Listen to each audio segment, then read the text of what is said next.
हे करुणावान बाबा, आपको नमन। बाबा, प्रेम की परिभाषा क्या है? प्रेम के साथ मोह जरूर आ जाता है कि इसी के साथ जीवन जीना है, और जरूरी नहीं कि वो साथ आपको मिल ही जाए। प्रेमी के अलावा किसी और के साथ वो मोह बनता नहीं। ऐसी परिस्थिति में किसी इंसान के साथ रहना जिसके लिए आपके मन में सच्ची भावना नहीं, वो कैसा कर्म बनता है? प्रेम को कैसे समझूं बाबा? जीवन प्रेम के इस पड़ाव पर अटक कर रह गया है। जिसे चाहो वह मिलता नहीं, कहीं और प्रेम फूटता नहीं। छल करने की फितरत नहीं, समझ नहीं पड़ता बाबा। आप सारी गुंडियां खोल देते हैं, ऐसे समझा देते हैं कि मन अंततः स्वीकार कर लेता है। मुझे समझा दें मेरे बाबा कि प्रेम क्या है, प्रेम कैसा होना चाहिए।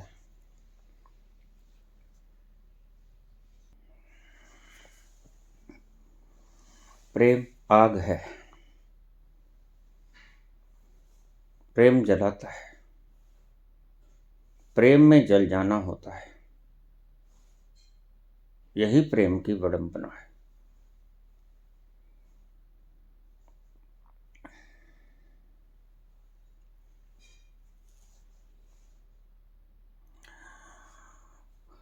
प्रेम में मिट जाना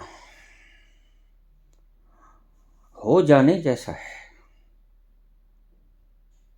प्रेम में मिट जाना हो जाने जैसा है। जिससे प्रेम हो गया वह परमात्मा हो गया। प्रेम का हो जाना ही काफी है। प्रेम का हो जाना ही मंजिल है। आप समझे नहीं होंगे। बहुत साल पहले मेरे पास एक प्रेमी आया। मुझे आशीर्वाद दो बाबा। मैं अपनी प्रेमिका को इजहार करने चला। उसके हाथ में एक ताजा खिला हुआ फूल था।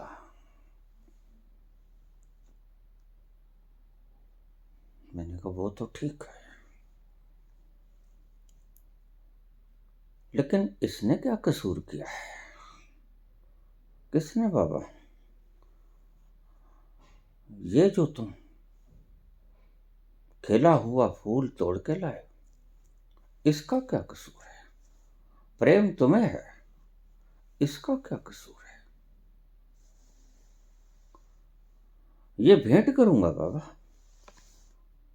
तो भेंट करने के लिए फूल थोड़ा होता है। अच्छा जरा बताओ, अगर तुम्हारी कोई गर्दन तोड़ दे और किसी प्रेमिका को अर्पण कर दे, कैसा लगेगा? वह तो कंपा थर्राया। बाबा ये रिवाज है तो तोड़ दो ना। तुम्हारी रीतियों तुम्हारे रिवाजों को तोड़ने के लिए है तो मैं कह रहा हूं ये तुम्हारे रिवाज गलत है। सबब से उसका जीवन वैसे ही बहुत छोटा है।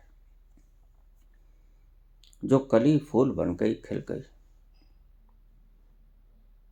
ये थोड़ी सी देर के लिए, एक आध दिन के लिए, और तुम उसको भी तोड़ लेते हो। यह पाप है। तुमने हत्या की, क्योंकि उसमें जीवन है। फिर आपने फूल को मारा कि आपने व्यक्ति को मारा कि आपने जीव जंतु को मारा, बराबर हो गया। आपने जीवन को मार दिया। प्रेम तुम्हें है, फूल को नहीं। फूल की आहुति क्यों देते हो? उसे खेल लेने दो।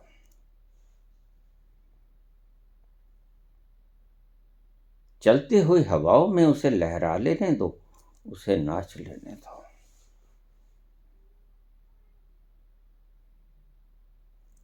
तुम्हारा क्या लेता है? प्रेम तुम्हें है, जीवन, बलिदान तुम फूल का कर रहे हो।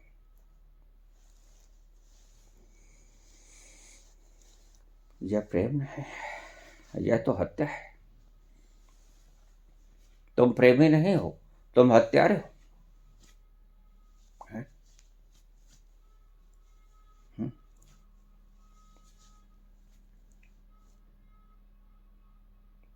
प्रेम में चढ़ाने के लिए जो चाहिए उसके बलि दो।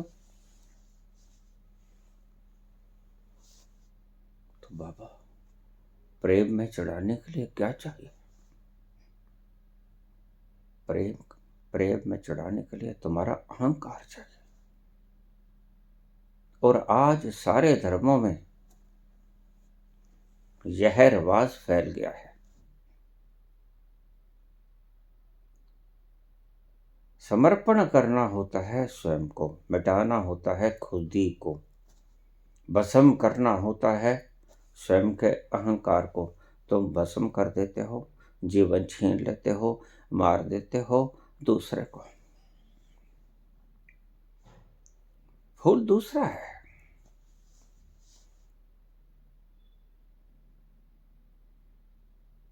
तुम्हारे प्रेम की बिना पे आप इसका जीवन क्यों छीने जी रहे हो? तुम प्रेमी नहीं हो, तुम हत्यारे हो, तुम पापी हो। इसका क्या कसूर है? जब तुम्हारी समझ में यह बात आ जाए तो मेरे पास आ जाए।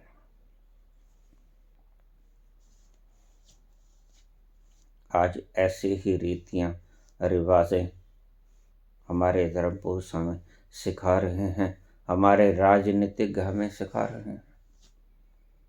अरबों मनों टनों फूलों की बारिश होती है।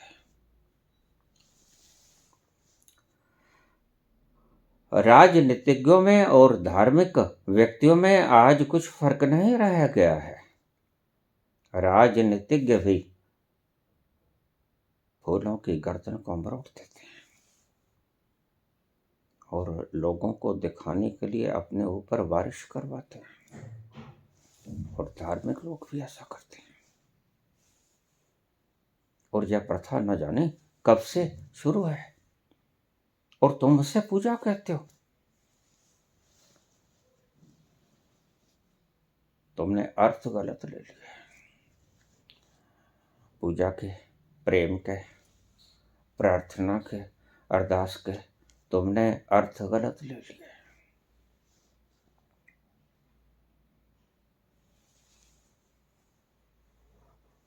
ऐसे तो तुम प्रेम के नाम पे हत्यारे बन जाते हो और वध कर देते हो। एक जीवन का अंत कर दिया। वैसे भी कुछ घड़ियों के लिए वो यहां आया था, थोड़ा और जी लेता तुम्हारा क्या लेता था, तुम्हारा क्या बिगड़ता था। तुम्हें उस परवरदिगार ने इतना लंबा जीवन दिया, क्या इसीलिए दिया कि उसकी सृजना के भीतर तुम जीवनों का अंत कर दो, कि उसकी सृजना के भीतर तुम जीवन का वध कर दो बेकसूर। भगवान राम ने भी मारा, भगवान कृष्ण ने भी मारा, लेकिन बेकसूरों को नहीं मारा। बेकसूरों को तो उन्होंने शरण दी।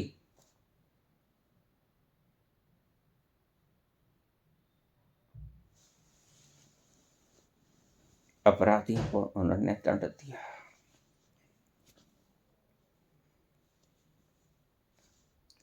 और तुम बेकसूरों की गर्दनों को मरोड़कर, कोई प्रेमिकाओं को चढ़ा रहा है, प्रेमियों को चढ़ा रहा है, कोई भगवान के अर्पण कर रहा है, कोई गुरुओं के अर्पण कर रहा है। ये क्या तमाशा है?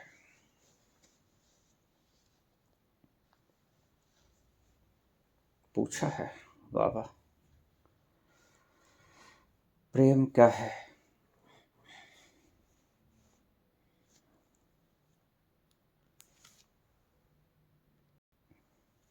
प्रेम की परिभाषा क्या है? प्रेम की परिभाषा होती है स्वयं आहूत हो जाना, स्वयं की बलि दे देना, स्वयं की आहुति दे देना। और तुम बड़े कायर हो, तुम डरपोक हो।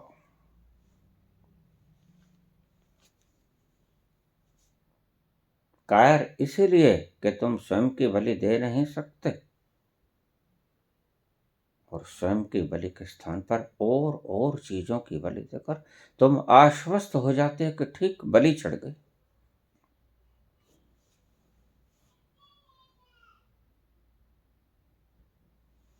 ये पाखंड है, ऐसे तुम कभी ना पूछ पाओगे।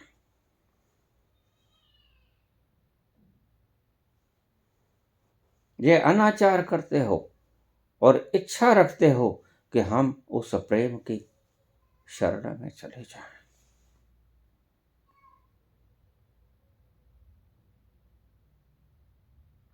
भला मेरी सृजना में मेरे ही जीवन का अंत करके कोई कैसे पहुंच पाएगा? यही तुम कर रहे हो। इस्लाम बकरीद के नाम पर, बलि के नाम पर बकरों की बलि दे रहा है। जिसकी बलि देनी चाहिए उसकी बलि तुम देते नहीं, चूक जाते हो।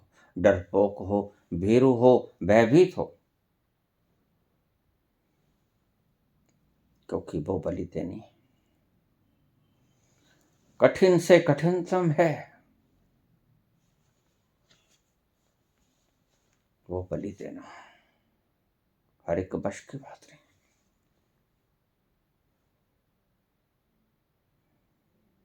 तुमने सब पढ़ दिया किताबों में, लेकिन ढाई आखर प्रेम का पढ़े सो पंडित हो। तुमने प्रेम के ढाई अक्षर नहीं पढ़े। तुमने प्रेम में मिटना नहीं सीखा, प्रेम में मिटाना सीखा है। फूल को मिटा दो,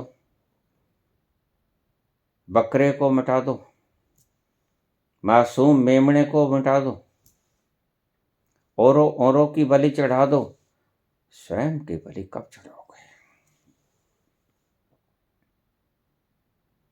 और स्वयं की बलि चढ़ाए बिना प्रेम उपजता नहीं। जा घट प्रेम न संचरे, सो घट जान मसान। और जब तक आपके भीतर प्रेम का संचार नहीं होता, वह शमशान की भांति मुर्दा है। जैसे खाल लोहार की, सांस लेत बिन प्राण। यह खाल है, शरीर तो एक खाल है, और खाल तो फिर लोहार के पास भी होती है। धोंकनी जो सांस लेती है, बस वैसे ही तुम सांस लेते हुए मरता हो। तुम्हें जिंदा लोग कह देते हैं, जिंदा तुम हो नहीं। प्रेम की परिभाषा क्या है बाबा? प्रेम की परिभाषा मिट जाना। प्रेम है मिट जाना, और घृणा है मिटा देना। आज तुम घृणा से भरे हुए लोग इस संसार में विचरण कर रहे हो, इसलिए आज यह सारी धरती बदबूदार हो गई। घृणित बदबू से भरी हुई आज वातावरण की ये लहरी, इसमें तुम श्वास ले पाते हो? घृणा के प्रचार से ओत पोत तुम्हारा व्यक्तित्व तुम जी कैसे पाते हो? तुम्हारे जीने का कोई अभिप्राय रह जाता है, लेकिन तुम जी रहे हो। इस बदबुओं से भरी हुई घृणा को समेटे समेटे तुम कहते हो कि हम पुण्य कर रहे हैं। यह पुण्य नहीं। और प्रत्येक धर्म ने इसकी अलग अलग व्यवस्थाएं कर ली हैं। बस बात तो सिर्फ एक अल्फ के ऊपर आकर खत्म होती थी। अल्फ अल्लाह ना लगा दिल मेरा, अल्फ अल्लाह नाल रत्ता दिल मेरा, मैनू बेदी खबर ना काई। बे कहंदियां मैनू समझ ना आवे, गल अल्फ समझाई। अल्फ एक पहला अक्षर, एक ओंकार। बस उसके साथ अगर तुम्हारा नेह लग गया, वही प्रेम है।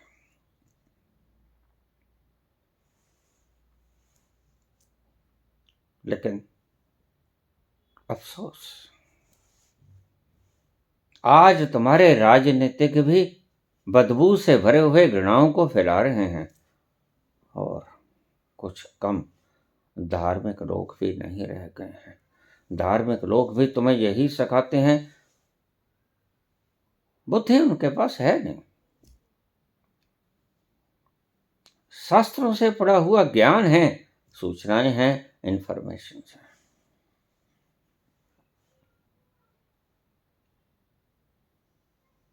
फूलों का क्या कसूर है? 4-6 घंटे और जी लेते, तुम्हारा क्या बिगड़ता था? जीवन पहले ही बड़ा छोटा जीवन मिला था उन्हें,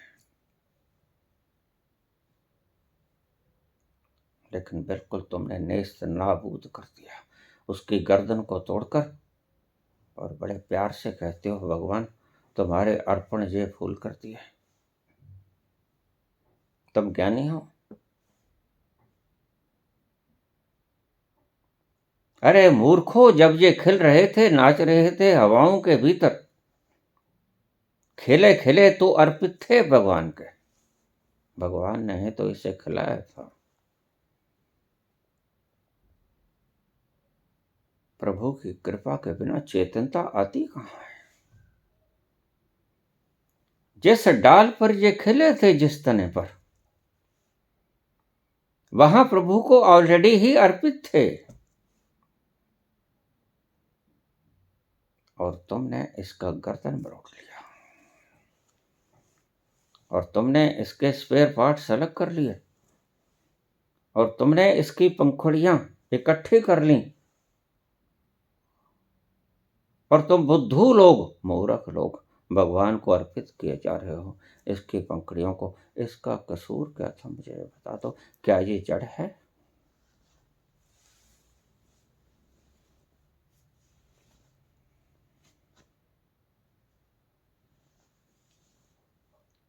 जीवन को, परम जीवन को चढ़ाना क्या समझदारी है?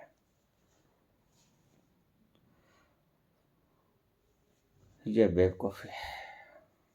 और ये मान्यताएं पागल लोग करते हैं, मूर्ख, पाखंडी,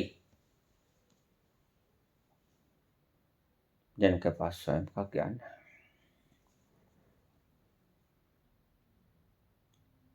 तो अब ये प्रेमी चला है प्रेमिका को फूल अर्पण करके। हत्या करके चला है, अपराधी बन के चला है। सबसे पहले तो ये प्रकृति का अपराधी है, ये परमात्मा का अपराधी है।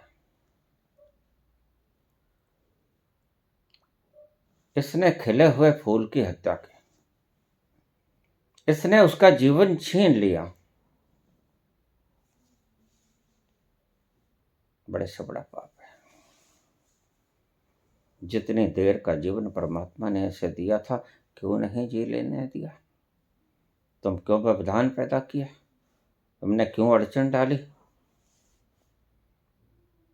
कसूर क्या था? तुमने तुम्हारा प्यार प्रदर्शित करना था परमात्मा के प्रति,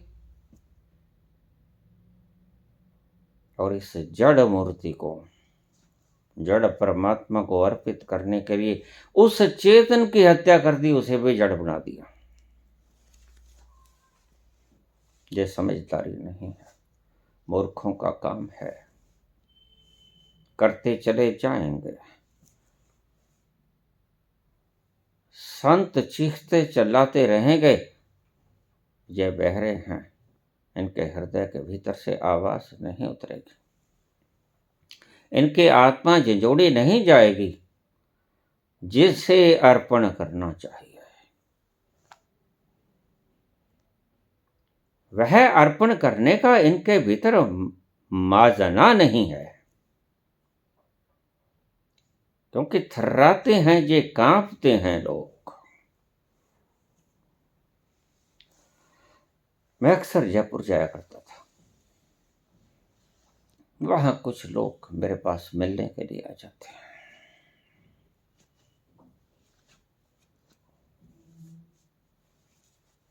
किसी होटल में ठहरा करता, मेरे ठहरने का मुकाम एक ही होटल हुआ करता था, बस उसी में मैं ठहरता था।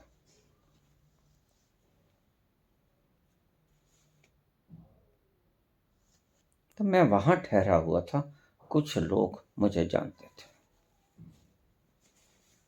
वो लोग मेरे पास अक्सर आ जाया करते।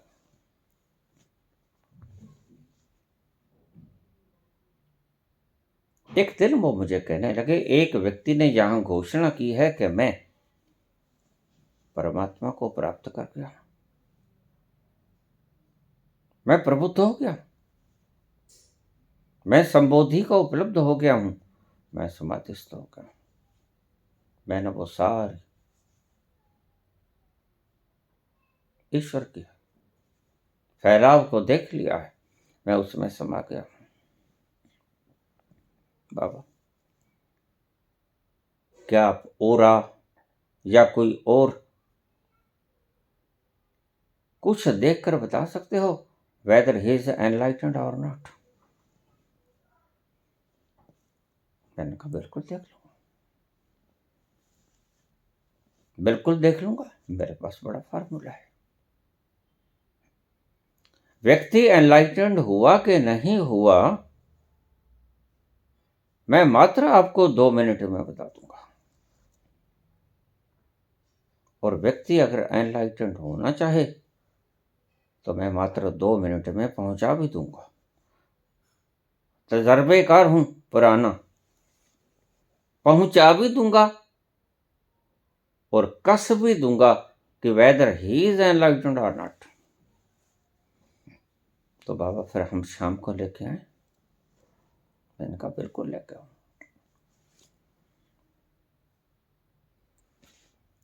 हम पंजाबी हैं, हम कृष्ण के 20 लक्षणों को नहीं पहचानेंगे? अमानित्वम दंभित्वम हिंसा क्षांतिरार्जवम आचार्योपासनम शौचम सैरम आत्म विनिग्रह।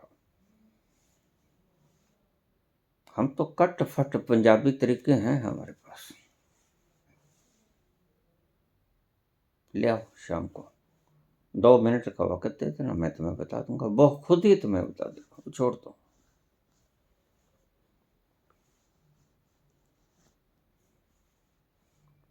ठीक है, हम शाम को उस व्यक्ति को लेकर तुम्हारे पास आ जाएंगे।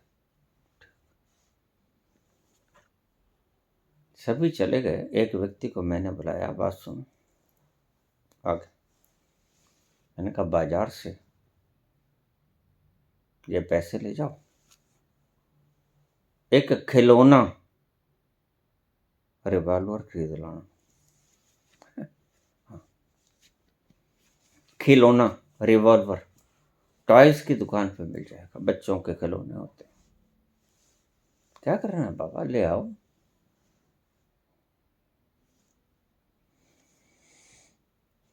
और देखो चुपचाप ले आना, और मुझे पहले से दे देना, बाद में लेके आना उस व्यक्ति को। ठीक।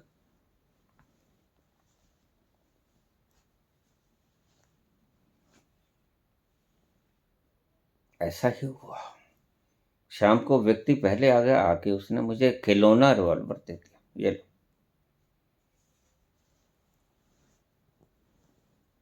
और उसके बाद वो मंडली आ गई, 6-7 लोग थे,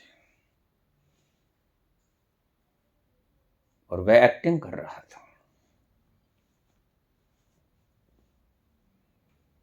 ऐसे एक्टिंग कर कर कोई संबोधि को प्राप्त थोड़े होता है। यह प्रेम की बात है।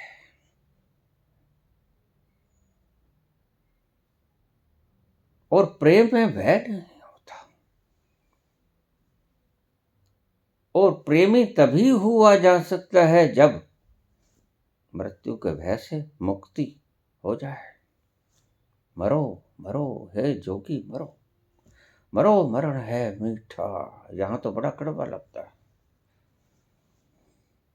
यहाँ तो प्राण कपने लग जाते हैं, श्वास सूखने लग जाते हैं, मुंह सूख जाता है, पानी मांगते हो। ऐसी मरनी मरो जिस मरनी मर गोरख डिठा। मरो मरो तो, लेकिन मरना भी ऐसी मरनी मरो।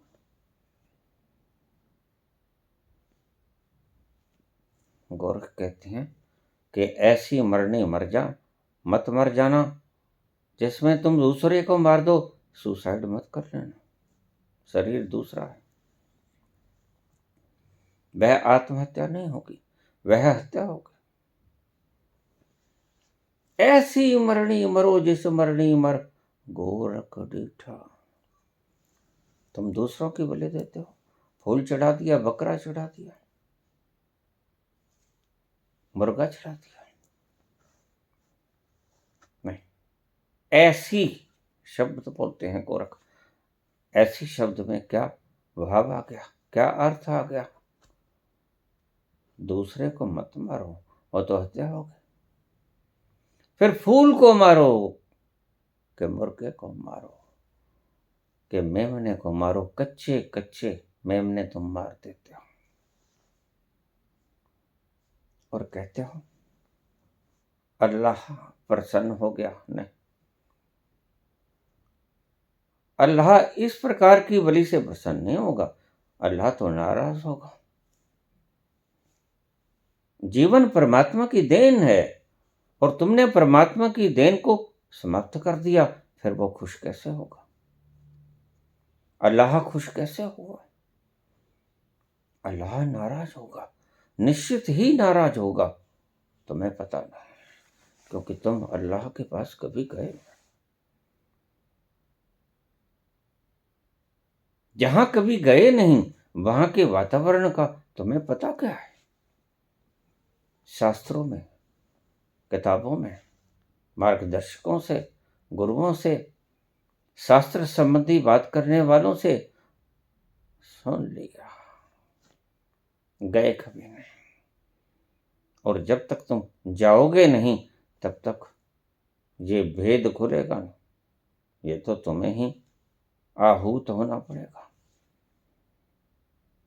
ये हवन करने वाले सामग्रियों को आहूत कर देते हैं,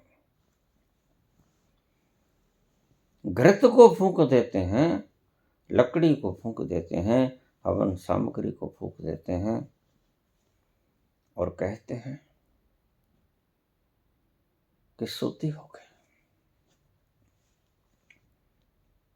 प्रभु प्रसन्न हो जाएंगे।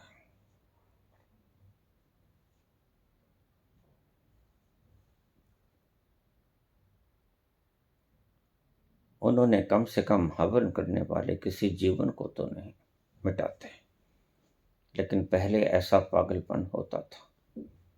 जीव जंतुओं की कुर्बानी होती थी और यहां तक कि अश्वमेध यज्ञ, घोड़ों को मारा जाता था, अश्वमेध यज्ञ, और नर बलि ली जाती थी, आदमी को मारा जाता था। इसलिए मैंने उस प्रेम से पूछा, अगर तुम्हारी गर्दन मरोड़ के किसी को अर्पित कर दी जाए प्रेम में, उसे प्रसन्न करने के लिए, तुम्हें कैसा लगेगा? वो तो कपा, बाबा ये तो अन्याय हो गया। तो सांझ वो व्यक्ति मेरे पास आया, साथ में 6-7 व्यक्ति थे। वह व्यक्ति पहले आके मुझे खिलौना रिवॉल्वर दे गया। मैंने अपने तकिए के नीचे रख लिया, बैठा हूं आराम से मस्त। कहीं भी जाता हूं मस्ती मेरे साथ जाती, मुझे कभी बोरियत नहीं होती, मैं सदा मस्त रहता हूं।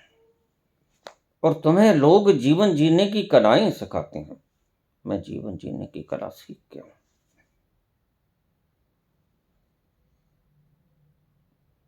मैं सदा मस्त कैसे रहा जा सकता है, उसकी कला सीख गया, और उसकी कला यही है, आहूत हो जाओ, स्वयं की बलि दे दो, दूसरों की बलि मत दो। जैसे ही तुम स्वयं की बलि दोगे, सदा के लिए तुम मस्ती से कर जाओगे, खुमारी में डूब जाओगे, आनंद के सागर में प्रवेश हो जाएगा तुम्हारा, प्रेम में सराबोर हो जाओगे।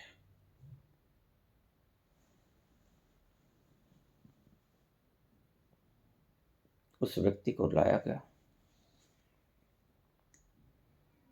मैंने उसे देखकर प्रणाम किया, प्रभु जय हो। उसने मुझे आशीर्वाद दिया।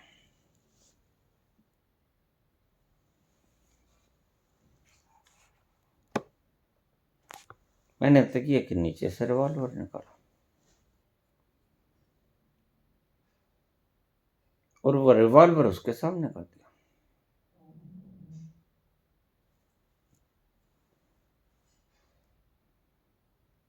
अब तुम समझ सकते हो कि उस व्यक्ति की दशा क्या रही होगी। एनलाइटनमेंट फुर्र हो गई।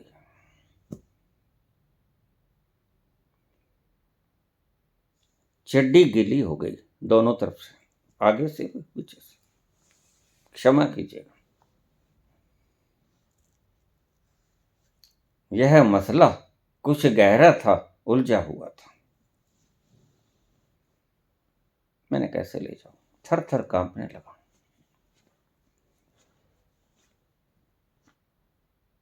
मैंने कहा तुम एनलाइटेंड हो?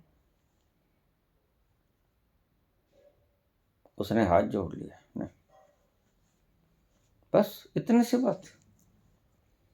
बड़े सरल फार्मूले हैं, हम पंजाबी हैं।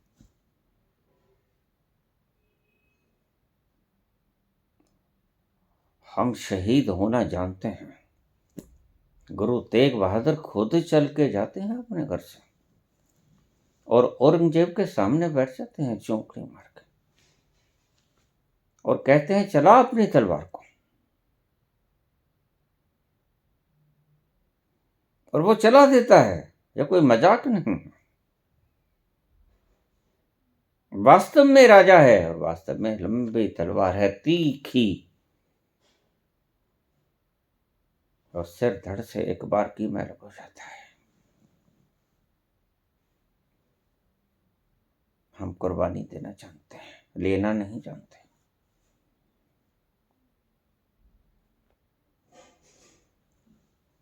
हमारे गुरुओं ने हमें यही समझाया, कुर्बानी दो, कुर्बानी लो मत।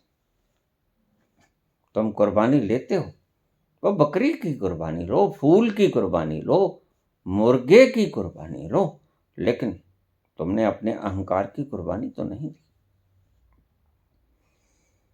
जिस दिन तुम चीजों की कुर्बानी देना बंद कर दोगे और स्वयं की कुर्बान शुरू कर दोगे, उस दिन तुम्हें प्रेम मिल जाएगा। पूछा है बाबा, प्रेम क्या है? प्रेम की परिभाषा क्या है? प्रेम की यही परिभाषा है, बस तुम मिट जाओ। तुम ही जड़ हो दुख की, तुम ही जड़ हो, और तुम कहते हो हम दुखी हैं। तुम कहते हो हमें चैन नहीं आता। ठीक कहते हो, क्योंकि तुमने उसकी कुर्बानी नहीं दी जिसकी कुर्बानी देने से व्यक्ति प्रेमी हो जाता है। ये शास्त्र भरे पड़े हैं, संतों के शास्त्रों का कोई ठिकाना नहीं, और संतों के शास्त्रों में शुद्ध शब्दों का कोई ठिकाना नहीं। जे तुम प्रेम मिलन की चाह, शीस तली धर घर मेरे आओ।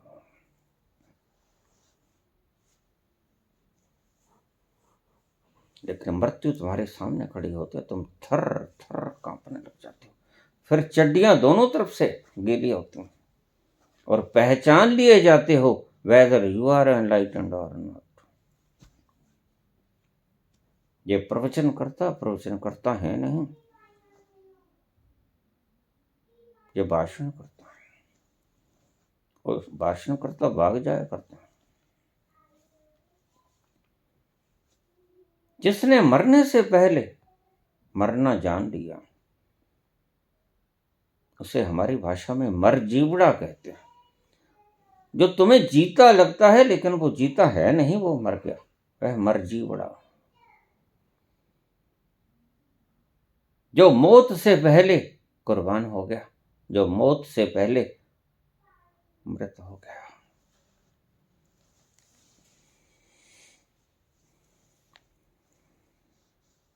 पूछा प्रेम की परिभाषा क्या है? यही प्रेम की परिभाषा है। प्रेम में मिटना होता है, और अक्सर प्रेमियों की तकलीफ मैं जानता हूं, प्रेमियों की तकलीफ बखूबी जानता हूं।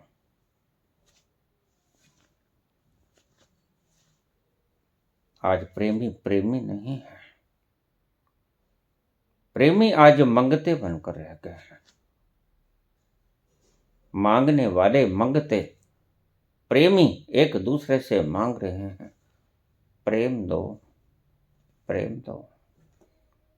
दोनों भिखारी, दोनों के पास नहीं है, क्योंकि दोनों में से कोई अपने उस कांटे को निकाल नहीं पाया जो चुभता है, और जिसके चुभने से दर्द होता है, और जिसके निकालने से प्रेम उपजता है।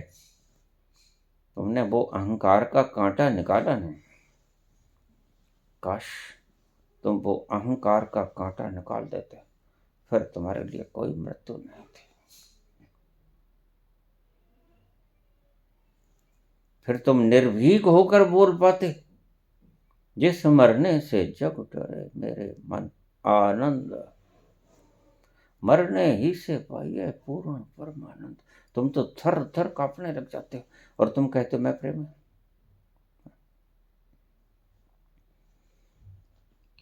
अगर प्रेम के आनंद का चाव है तो एक ही शर्त है, मरना सीख लो, कुर्बान हो जाओ। कुर्बानी लो मत दूसरों की। जीवन की कुर्बानी लेना बड़े से बड़ा पाप है। तो मैं देखता हूं रोज तथा कथित संत मुख को काला पीला किए कुर्बान किसी और को कर रहे हैं, फूलों को कुर्बान कर रहे हैं। और फूल जीवन है, और जीवन में ही इतनी सुगंध होती है, तुमने उसकी सुगंध छीन ली। अब ये थोड़ी देर बाद मुर्दा हो जाएगा। छोटा सा जीवन मिला था, इसे जीने क्यों नहीं दिया? जब तुम उसकी दरगाह में जाओगे, तुम उसके शराब से बच न सकोगे। वैसे तो तुम जीवन में ही शराबित हो, बस तुमने अपने आप को नजर भर के देखा नहीं।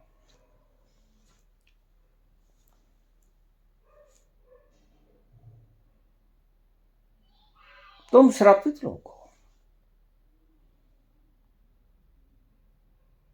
और शराब के मारे मारे दूसरों को गलत रास्तों पर डालने में दक्ष हो।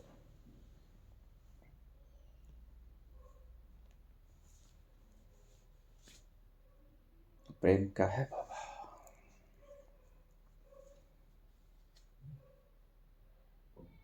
जिसे मैं चाहती हूं वो मिलता नहीं, और जो मिलता है उसके साथ जीवन कटता नहीं। बिल्कुल ठीक बात है। तो मैं क्या करूं? मुझसे पूछा है तो फिर मानो की बात को, आहूत हो जाओ। तुम्हें प्रेमी की आवश्यकता ही नहीं पड़ेगी। स्वयं की बलि दे दो, तुम्हें दूसरे की आवश्यकता ही नहीं पड़ेगी। दूसरे की आवश्यकता पड़ती ही तब है जब तुम स्वयं की बलि नहीं देते। फिर दूसरे से प्रेम मांगते हो, प्रेम उसके पास है नहीं। वह तुमसे प्रेम की कामना करता है, बिना स्वयं की बलि दिए। स्वाहा हम कहते हैं, स्वयं की बलि दे दो, स्वयं को स्वाहा कर दो। हर मंत्र के पीछे हम स्वाहा लगाते हैं, और स्वाहा का करेक्टर बड़ा शानदार बनाया है इन खच्चरों ने, पंडितों ने। स्वाहा कहते हैं अग्नि की घरवाली। वह हमारी प्रत्येक आहूत को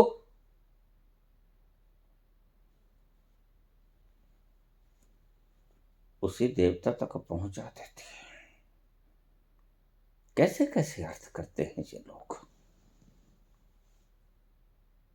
स्वाहा का अर्थ अंत में आता है स्वाहा।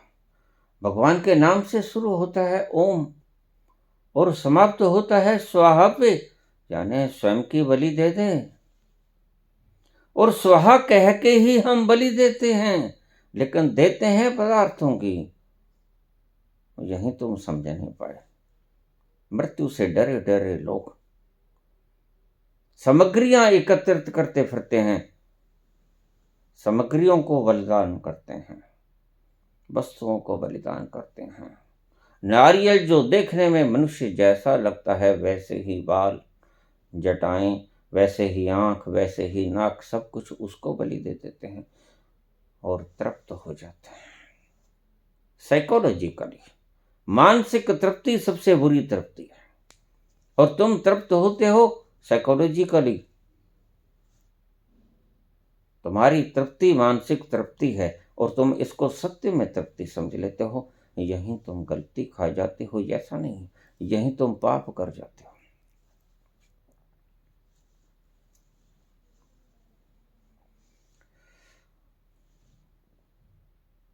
प्रेमी प्रेमिका से मांगता है प्रेम दो, प्रेमिका प्रेम से मांगती है प्रेम दो। तुमने कहा था तारे तोड़ लूंगा। अब तारा पता है कितना भारी होता है?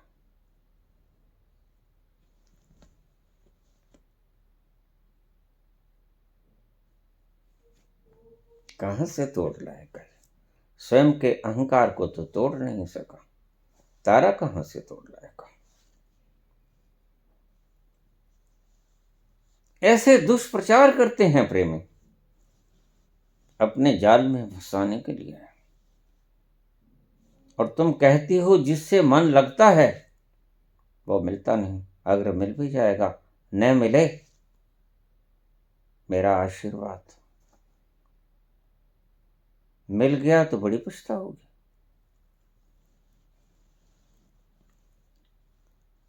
कौन प्रेमी जिया है प्रेम के साथ, बिना अहम को द्रोहित किया। सभी प्रेमी प्रेमिकाओं से, प्रेमिका प्रेमियों से ऊब जाती हैं। और आजकल कुछ ऐसे मूर्ख लोग हैं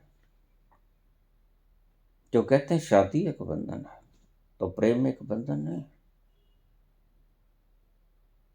बस इन मूर्खों को यह नहीं पता कि शादी एक बंधन है तो प्रेम बंधन नहीं है। जिस प्रेम को तुम प्रेम कहते हो वह बंधन नहीं है। अक्सर तलाक की अर्जियों में से शादीशुदा अरेंज मैरिज वाले कम मिलेंगे,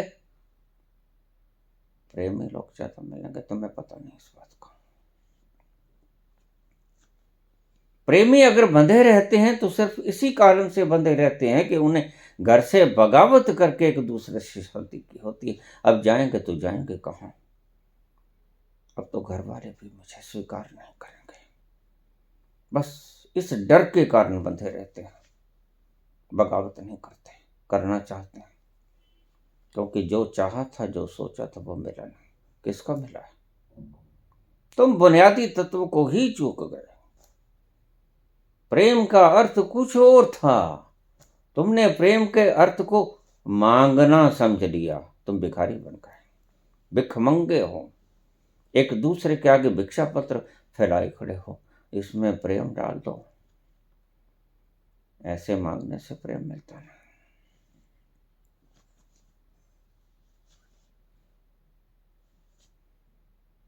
प्रेम चाहिए तो मांगो मत। प्रेम चाहिए तो फना हो जाओ, कुर्बान हो जाओ, आहूत हो जाओ, हवन के भीतर समा जाओ। सामग्रियों को आहूत करना छोड़ दो। ये मूर्खता बहुत कर चुके, बड़े पागल इजाद कर चुके तुम। धरतियों पे आज पागलों की कतारें लगी पड़ी हैं। और ऐसा सिर्फ यही है, ऐसा नहीं है। मैंने और भी आयाम बड़े देखे हैं। मनुष्य की मूर्खता का कोई अंत नहीं। सब जगह ऐसा ही कुछ।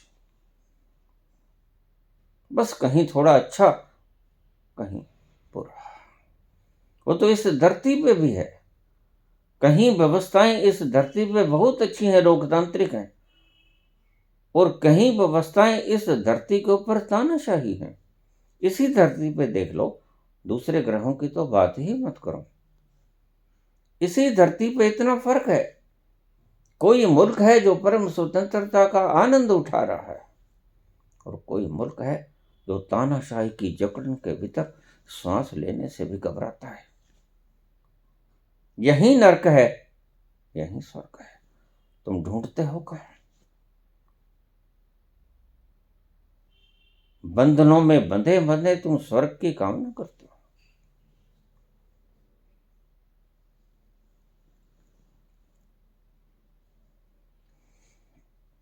मूल जो गांठ थी वो तुम खोज न पाए। तुम्हारी मनुष्यता के, मानवता के मार्गदर्शक उन घुंडियों को बता ना सके, उन्हें मालूम नहीं था।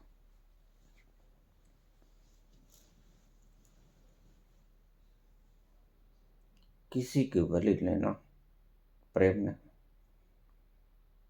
खुद के स्वयं की बलि देना प्रेम। अहंकार की बलि देना प्रेम। जिसे मैं चाहती हूं वो मिलता नहीं, और जो मिलता है उसके साथ प्रेम उमड़ता नहीं। ठीक है, ऐसा ही होता है। लेकिन तुम गलती में, जिसके साथ तुम्हारा मन मिलता है वो मन मिलता है, ध्यान रखना। और मन बंधनों का कारण है। आज मिलता है, कल को उब जाएगा। तुम देख लेना कौन जोड़ा है जो उबता नहीं। वो मैंने पहले ही कहा कि शर्म के मारे, लोक लाज के मारे घर से भागे थे। लेकिन हमारा सोचना गलत था। बंधन है, सिर्फ शादी ही बंधन नहीं है, प्रेम भी बंधन है।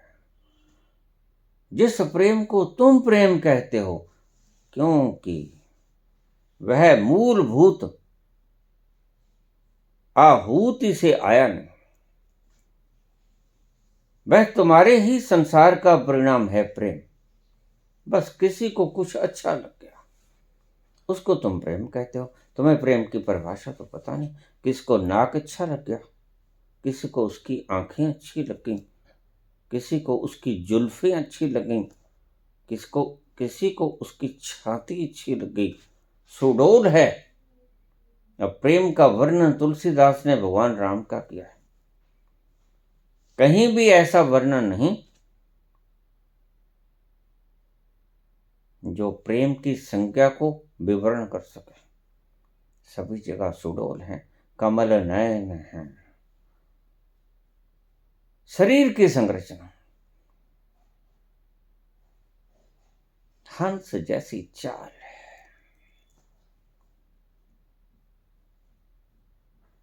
सुंदर आंखें हैं, कमल नयन।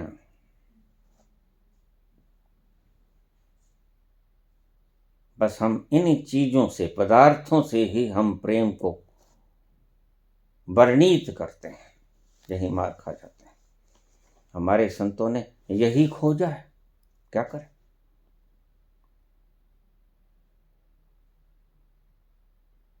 और ये तुम्हारी डिमांड है, याद रखना। जिससे मन मिलता है वो मिलता नहीं,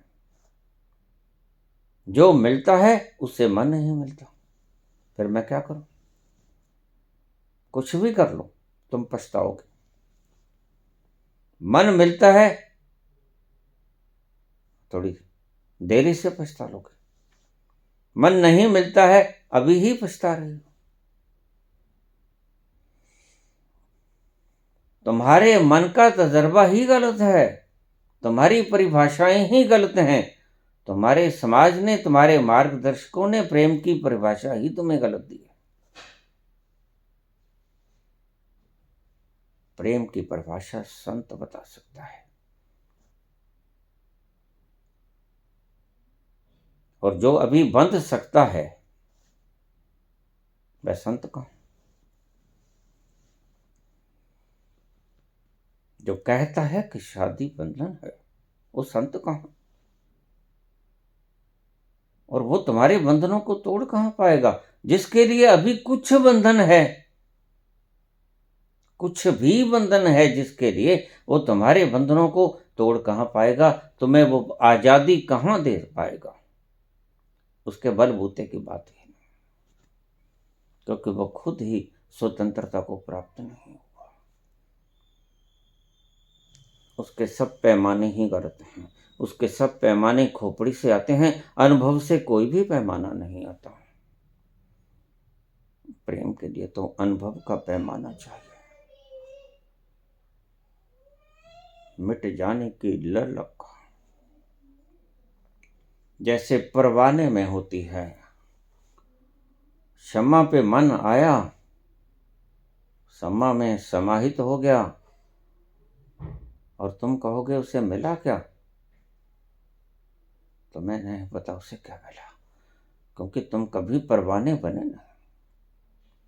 और जो परवाना बना नहीं वो तो कहेगा कुछ नहीं मिला, यह मिट गया, बस इसका नामो निशान खत्म हो गया। तुम गलती में। जो चीज तुमने आजमा के नहीं देखी, उसका फैसला भी कभी मत देना। तुम गलत हो।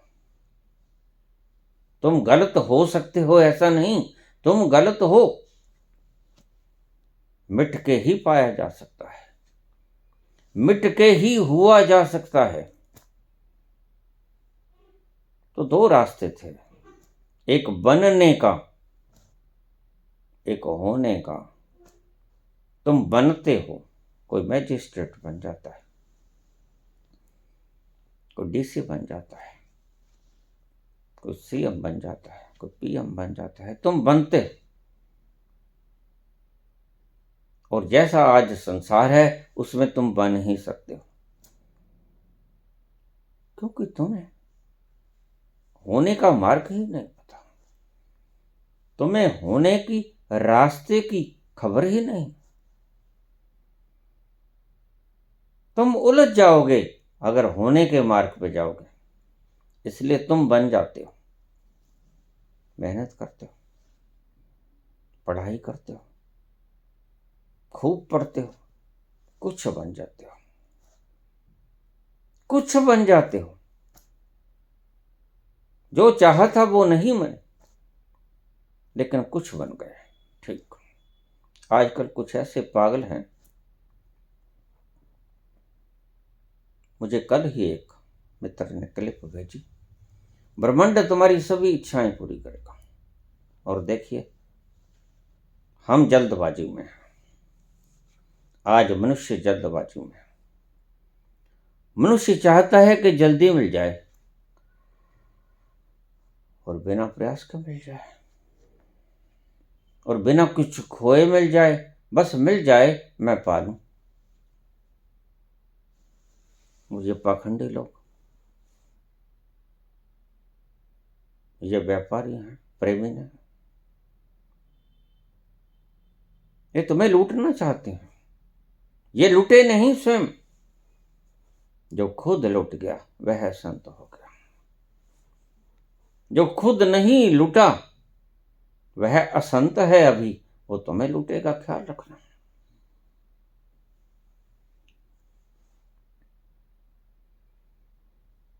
तो ब्रह्मांड तुम्हें सब कुछ देगा, तरीका बताते हैं कि ऐसा ऐसा करो,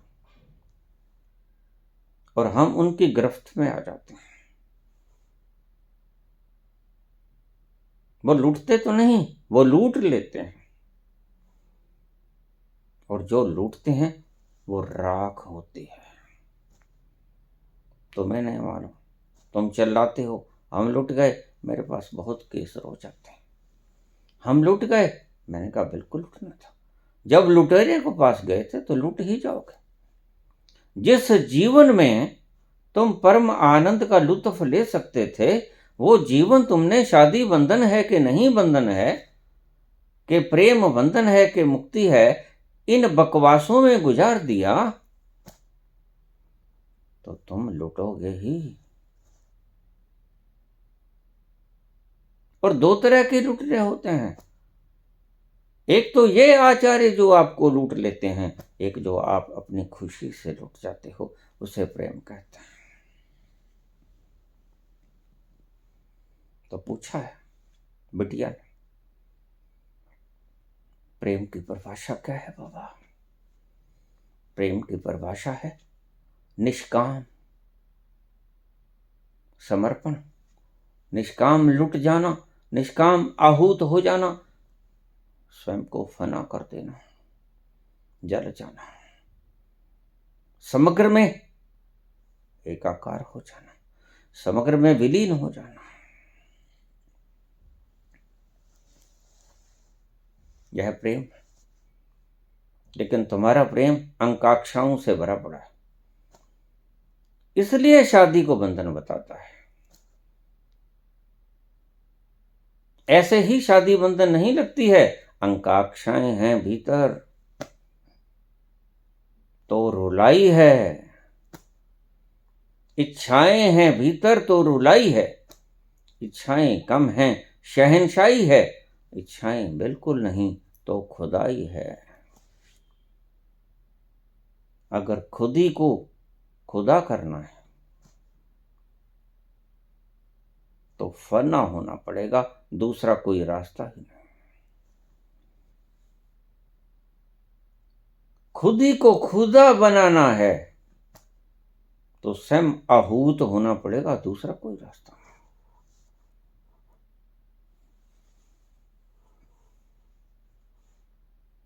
सिर हथेली पर रखना होगा।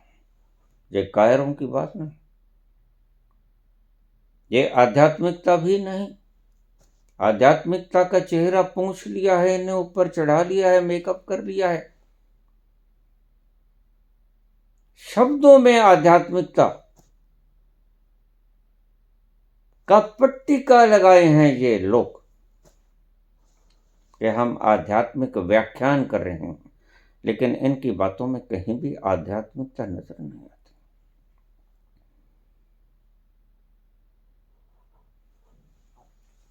जो अभी बंध सकता है वह कट तो सकता ही है। और भगवान कृष्ण कहते हैं नैनम छिदन्ति शस्त्राणि, वह जिसकी बात मैं कर रहा हूं जो प्रेम है वह तो कट नहीं सकता, तुम तो बंध सकते हो अभी। नैनम दहती वावका, वो जल नहीं सकता, तुम तो अभी बंध सकते हो। प्रेम की परिभाषा बता रहे हैं कृष्ण भगवान। प्रेम के सर्वोच्च आकाश को छूते हुए वो तारे प्रेम की परिभाषा बता रहे हैं, जो कटता नहीं, जो जलता नहीं। न चैनम क्लेदन तापो न शोषति मारुतः, जिसे हवा सुखा नहीं सकती, तूफान आ जाएंगे, जिसे पानी गला नहीं सकता, बाढ़ें आ जाएं, सुनामी आ जाएं, गला नहीं सकता, वह मैं हूं, वह मैं प्रेम हूं। प्रेम की परिभाषा ये होती है। ये सारे दिन बकवास करते हैं, शादी बंधन है। तो जिस प्रेम को तुम प्रेम कहते हो वो क्या है? स्वतंत्रता, वो भी बंधन है। मेरे पास रोज ही ऐसे व्यक्ति आ जाते हैं, वो शादी के मारे नहीं हैं, जो प्रेम के मारे हैं। गलती खा गए, प्रेम कर बैठे। प्रेमी धोखा दे रहा है, प्रेमी प्रेम नहीं दे रहा है। लेकिन लोक लाज है। तुमने स्वयं वर किया था, वो प्रेम ही तो होता है। पहले रिवाज था, ये स्वयंवर हुआ करते थे, खुद ही अपना वर चुनना हुआ करता था, वही तो प्रेम था। लेकिन स्वयंवर करने वाले कहां सुखी रहते थे? तुम जहां सुख ढूंढते हो वहां सुख है नहीं। जिसके साथ रहना चाहते हो अगर वो मिल भी गया, मैं दुआ दूंगा कि वो ना मिले। मिल जाएगा तो कबाड़ा हो जाएगा, फिर भ्रम टूट जाएगा। और जो मिलता है उससे प्रेम उमड़ता नहीं, ज्यादा अच्छा है। कम से कम मांग तो नहीं उठेगी, फिर वो जो देगा उसमें ही अहोभाग्य मान लोगी।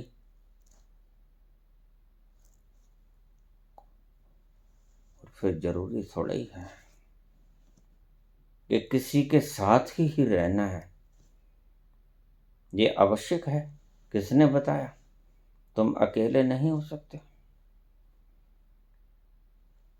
अकेले होना सबसे बड़े से बड़ा सौभाग्य है।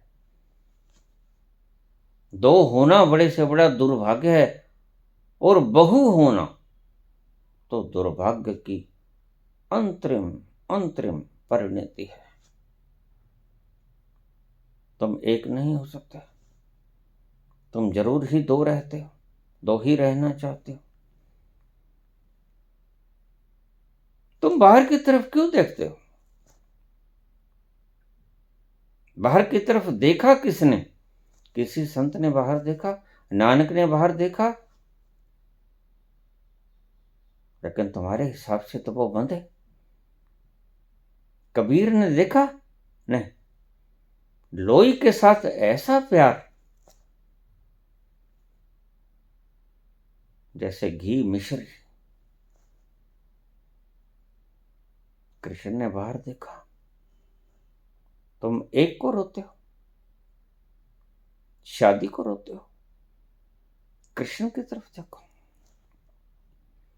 8 रानियां वैलिड, स्टैंप्ड, समाज ने स्टैंप लगाई, ठीक।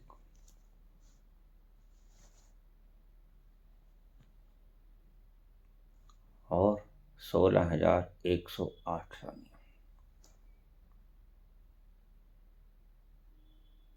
जिनको उसने शरण दी, इसलिए वो प्रेम की मूर्ति कहलाए। करुणावतारम, करुणा के अवतार कहलाए। तुम डरते हो, डरपोक हो।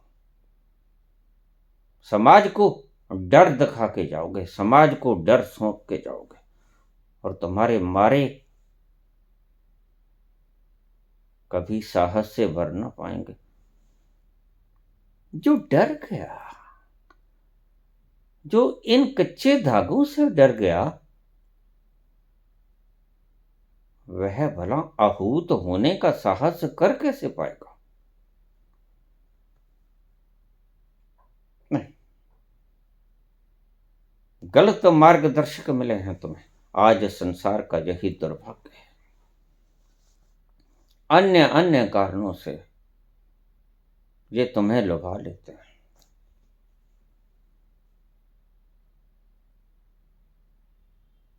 स्वयं की बलि देना सीखो।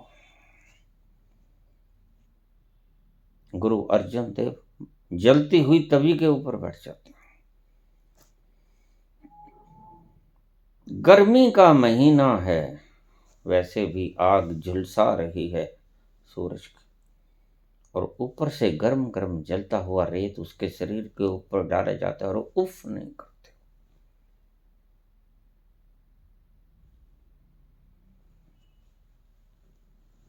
क्या हुआ? कुछ रूपांतरण हुआ। ये बुद्धि से बोलने वाले आचार्य नहीं हैं। बुद्धि से बोलने वाले आचार्य कायर होते हैं, क्योंकि जिसने साहस का दामन नहीं थामा, जो उस परम साहस के पास नहीं गया, जो उसमें घुल मिल नहीं गया, जिसने अपने आप को स्वाहा नहीं करा, उसमें साहस आएगा कहां? साहस की मूर्ति के पास जिसने आसन लगाया नहीं, वो आपको साहस सिखाएगा क्या? खाक। जो राख हुआ नहीं, वह आपको आग से बचना सिखाएगा।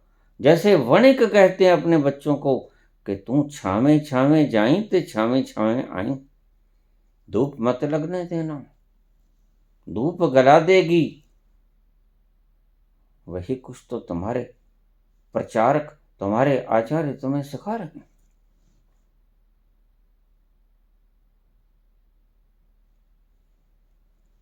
अगर ज्ञान भीतर से आता है, फिर ये काले पीले माथे करने की आवश्यकता क्या है?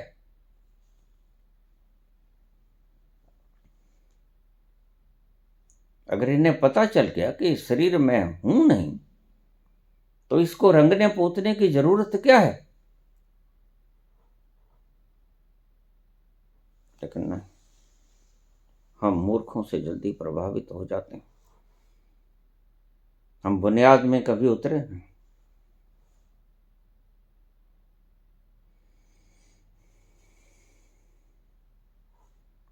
इसलिए जलते हैं। बाबा मार्ग दिखाओ, क्या करें?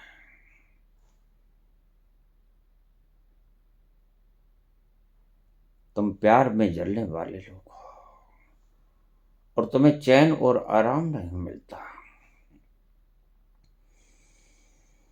हम प्यार में जलने वालों को चैन कहाँ, आराम कहाँ। हम प्यार में जलने वालों को चैन कहाँ, आराम कहाँ। ये तो आग है। अगर जलने से डरते हो तो राखों के पास चले जाओ। संत तो जलती हुई आग है, इसके करीब आओगे तो जलोगे। फिर संतों के पास भूल कर भी मत जाना, वो जलती हुई आग है। संतों के पास सिर्फ वही व्यक्ति जाए जो सर्दी से ठिठुर रहा हो, जो सर्दी जिससे कंपा रही हो, जिसके प्राण सर्दी निकाल रही हो। अगर ऐसी अवस्था हो तो आग के पास जाना, तुम्हें गर्माइश मिलेगी, तुम्हें सुकून मिलेगा, फिर जलन भी तुम्हें सुकून देगी। मीरा का विरह भी उसे सुकून देता है। मीरा जलती है, इसी आग में जलती है, और आग भी उसे सुकून देती। मुझसे पूछ रही हो कि मैं क्या करूं बाबा? जिसे तुम प्रेम कहते हो वो प्रेम है ही नहीं। मैं तो तुम्हें यही कहता हूं,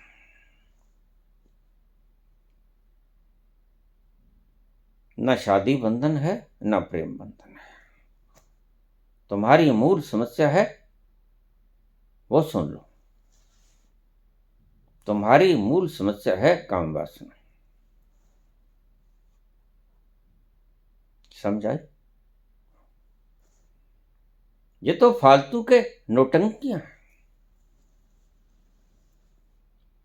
प्रेमी बन के रहो कि पत्नी बन के रहो, प्रेमिका बन के रहो कि पति बन के रहो, कोई फर्क नहीं पड़ता, क्योंकि तुम मूल तत्व को पहचाने नहीं।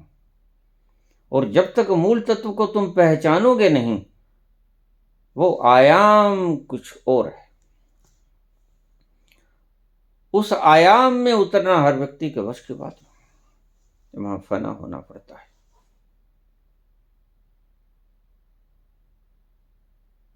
तुमने काम वासना को बुझाना है, प्रेम को चुन लो, पति को चुन लो, कोई खास बात नहीं। संतों को कभी फर्क नहीं पड़ता। संत के लिए दूसरा बंधन बनता ही नहीं। वो तो कोलाहल के बीच में भरे शोरगुल में बाजार के भीतर भी शांत पड़ा रहता है, जीसस की तरह।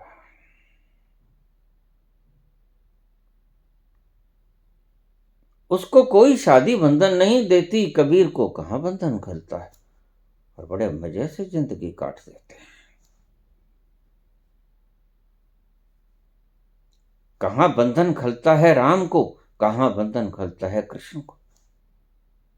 और कृष्ण तो सर्वोच्च तारे हैं।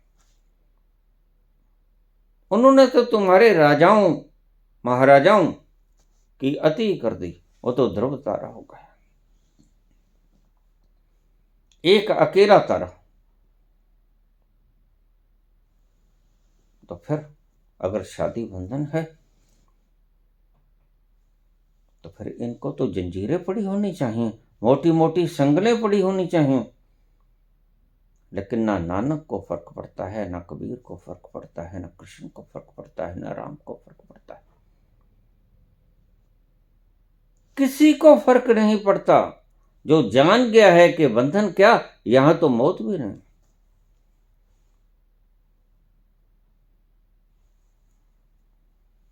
तो जो नौटंकी कर रहा है उसका हाल तो मैंने आपको बता दिया कि खिलौना रिवॉल्वर और चड्डी गीले।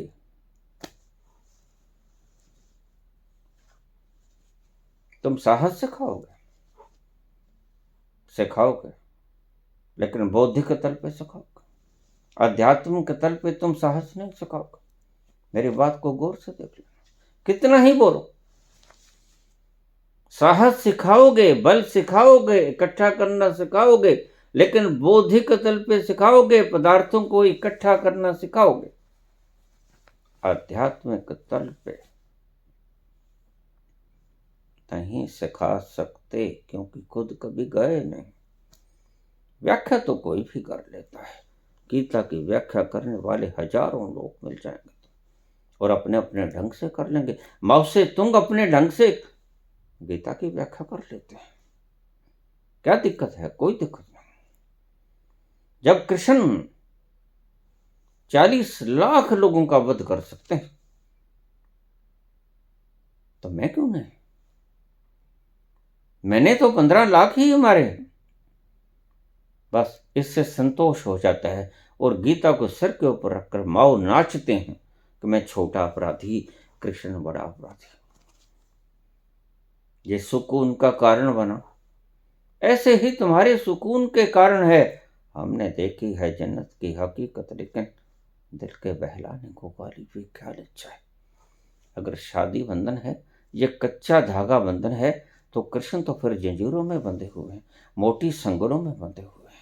एक छोटी सी बात से अपनी वाणी को विश्राम दूंगा। एक व्यक्ति का कंबल खो गया था। उसने कहा अब कंबल खो गया तो फिर क्या किया जाए, अब कंबल की क्षतिपूर्ति तो करनी ही पड़े। आखिर में दिमाग में एक तरकीब आई कि जो नाई को पैसे देते हैं, सस्ते जमाने थे, पैसे 2 पैसे जो नाई को देते हैं वो बचा लें, और महीना 2 महीना जब तक वो पैसे पूरे नहीं होते नया कंबल लेके आऊंगा, तब तक मैं दाढ़ी बजाता रहूंगा। तो उसने पैसे बचाने शुरू कर दिए। नाई के पास गया नहीं, दाढ़ी बढ़नी शुरू हो गई, दाढ़ी बड़ी हो गई। एक दिन संयोग से बाहर जाना पड़ गया।